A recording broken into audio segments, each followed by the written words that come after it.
Bonjour mes chers auditeurs. Aujourd'hui, nous commençons le premier cours de grammaire. Hébreu. La grammaire en hébreu se dit dikdouk. Dikdouk. Le dikdouk, c'est la grammaire.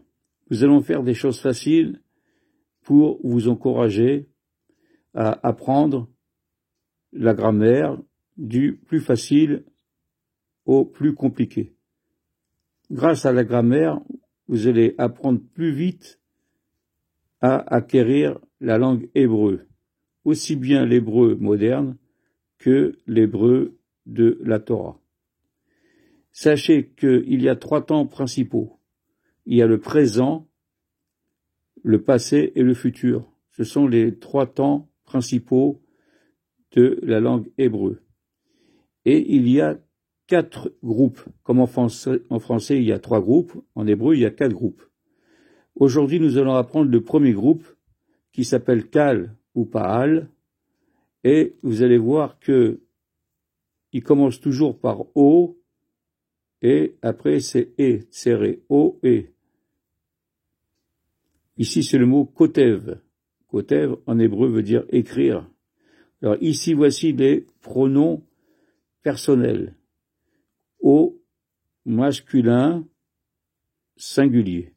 Ani, c'est je. Ata, tu. Ou, il. Alors, Ani kotev, cela veut dire j'écris. Ata kotev, tu écris.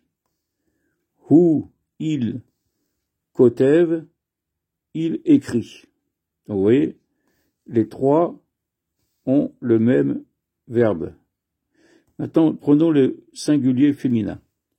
Ani, c'est pareil, que ce soit une femme ou un homme, on dit Ani, je.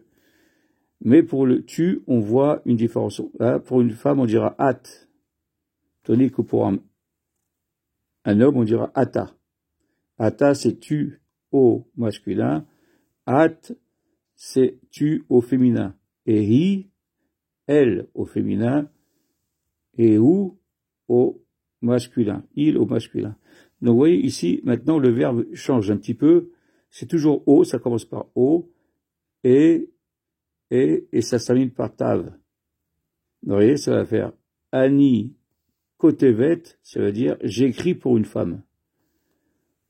At kotevet, ça veut dire tu écris pour une femme. Hi kotevet, elle écrit. Elle écrit. Donc vous voyez déjà pas mal de points communs. Ça se commence toujours par O et. Et là, c'est aussi O et. Bien que ici, c'est un serré. Et là, c'est un ségol. Ensuite, nous voyons maintenant au pluriel. Anachnu, ça veut dire nous. Atem, vous. Hem, il au pluriel. C'est au masculin. Anachnu kotvim, toujours O, te vim. Et là, vous voyez toujours que le yud est le même sophite, c'est un signe de masculin, pluriel. Anachnu kotvim, ça veut dire nous écrivons. Atem kotvim, vous écrivez. Et hem kotvim, ils écrivent.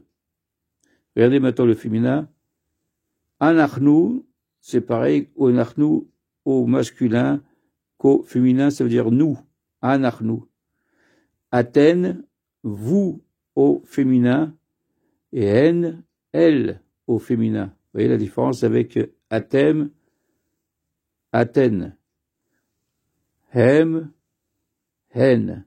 Et maintenant, voyons le verbe.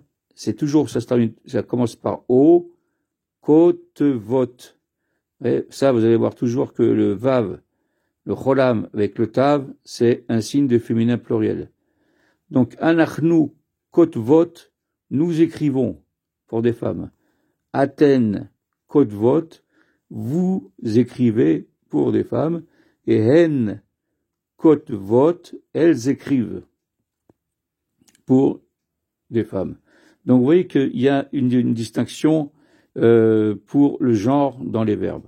Mais une fois que vous avez bien appris ce tableau, que vous l'avez bien mémorisé, vous allez voir que vous allez apprendre énormément de verbes de ce groupe-là qui fonctionnent pareil.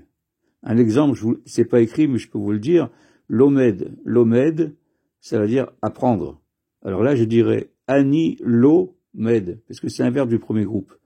Ata lomed ou lomed. Et ce sera pareil pour le féminin. Ani lomedet, at lomedet, i lomedet. Et la même chose pour le pluriel. Anachnu lomedim, atem lomedim, em lomedim. Et c'est pareil pour le féminin, pluriel. Anachnu lomedot, aten lomedot, et em lomdot. Et c'est pareil pour tous les verbes du premier groupe, et il y en a pas mal.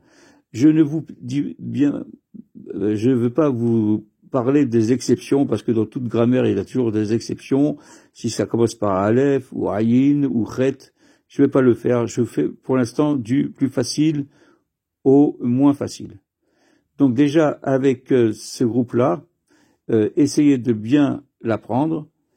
Vous voyez, aussi bien au masculin qu'au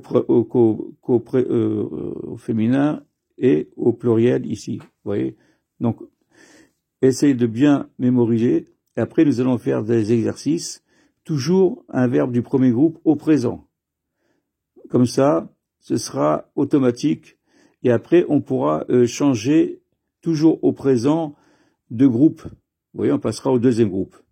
Et alors maintenant, il y a juste une chose que je peux vous apprendre, c'est que des noms sont déclinés souvent, plutôt des verbes sont déclinés souvent des noms. Par exemple, kotev, ça veut dire écrire. Si je veux dire écriture, ça fera ketiva. Et ça marche toujours pareil, hein. Ketiva. C'est ce qu'on dit à Rosh Hashanah, ketiva vechatima tova. Ketiva, écriture, bonne écriture, c'est-à-dire dans le livre de la vie. Donc tous les verbes du premier groupe fonctionnent comme ça pour avoir des noms. Donc vous allez apprendre énormément de noms et beaucoup de verbes. Je pense que ça suffit aujourd'hui pour le premier cours.